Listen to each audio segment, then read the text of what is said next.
लोग होते हैं जो रियल एस्टेट में इन्वेस्टमेंट करना चाहते हैं, यानी कि प्रॉपर्टीज़ में अपना पैसा इन्वेस्ट करना चाहते हैं। प्रॉपर्टीज़ का बहुत लोगों को क्रेज़ भी होता है और साथ ही में ये रिटर्न्स भी अच्छा देती हैं। इसीलिए लोग इंटरेस्टेड रहते हैं रियल एस्टेट में इन्वेस्टमेंट करने में।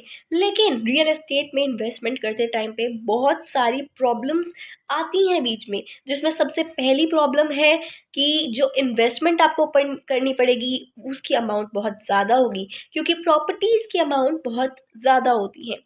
तो इसलिए इन्वेस्टमेंट एक तो हाई होगी।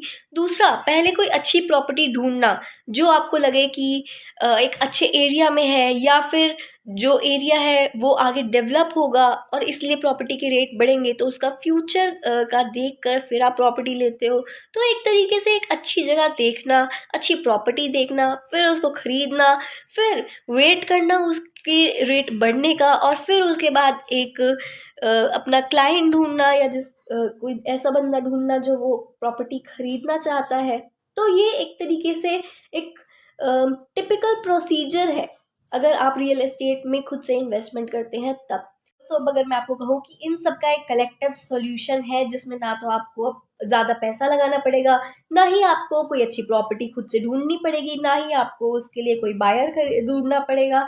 वेल दोस्तों, ऐसा है जिसमें आप कम पैसा लगा के भी प्रॉपर्टीज में इन्वेस्ट कर सकते हैं, और ये सॉल्यूशन का नाम है REIT, real estate investment trust. दोस्तों, REIT एक तरीके की ऑर्गेनाइजेशन होती है जिसमें आप जैसे बहुत सारे लोग मिलकर अपना पैसा इन्वेस्ट करते हैं। उसके बाद REIT या तो प्रॉपर्टी खरीद लेती है, या फिर प्रॉपर्टी रेंट पे चढ़ा देती है, या फिर प्रॉपर्टीज खुद से बिल्ड करती है दोस्तों। और इसमें आपको बहुत ज़्यादा पैसा लगाने की भी ज़रूरत नहीं पड़ेगी। आप एक बहुत मिनिमम अमाउंट चूज करके भी अपना पैसा इन्वेस्ट कर सकते हैं, प्रॉपर्टीज में अपने शेयर खरीद सकते हैं।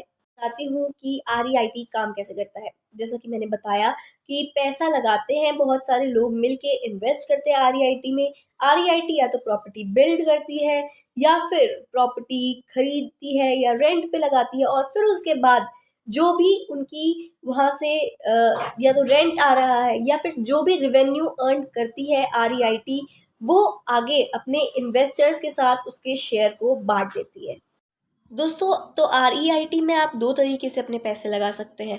पहला तो ये कि आप किसी REIT कंपनी का IPO खरीदें जिसमें बीट लगती है, आप अपनी बीट लगा सकते हैं और फिर उसमें IPO परचेज कर सकते हैं। या फिर आप किसी REIT कंपनी में किसी भी प्रॉपर्टी के शेयर्स खरीद लें। इंडिया में फिलहाल टोटल 3 तरीके की REIT कंपनीज है।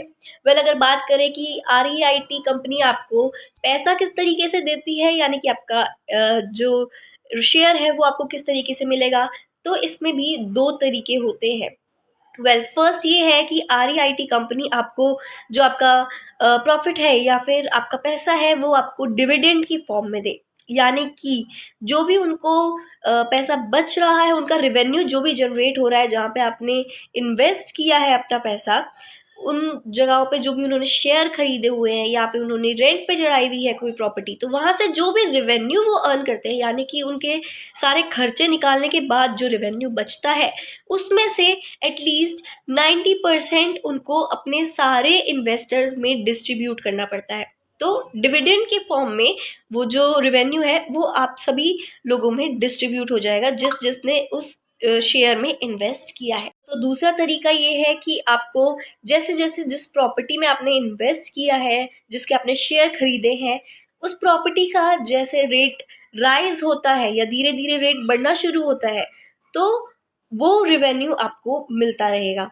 वेल दोस्तों, इसका एग्जांपल लें कि आपने एक प्रॉपर्टी में इन्वेस्ट किया था, उसके आसपास डेवलपमेंट हो रही है, फॉर एग्जांपल मेट्रो बन रही है, तो उसके रेट जो है वो बढ़ते जाएंगे बढ़ते जाएंगे, और जैसे उस प्रॉपर्टी के शेयर प्राइस बढ़ते जाते हैं तो आपको रिटर्न साइड बाय साइड मिलता जाता है। सारे ऑप्शंस हमारे पास आ गए हैं रियल एस्टेट में इन्वेस्टमेंट करने के लिए भी। आप पूरी स्टडी करिए, अच्छे से समझिए, और जो बेहतर लगे आपको अपने लिए, वहाँ पर आप अपना पैसा ज़रूर इन्वेस्ट करिए। फिर से मिलते हैं। चैनल को सब्सक्राइब, वीडियो को लाइक और शेयर करना बिल्कुल ना भूलें।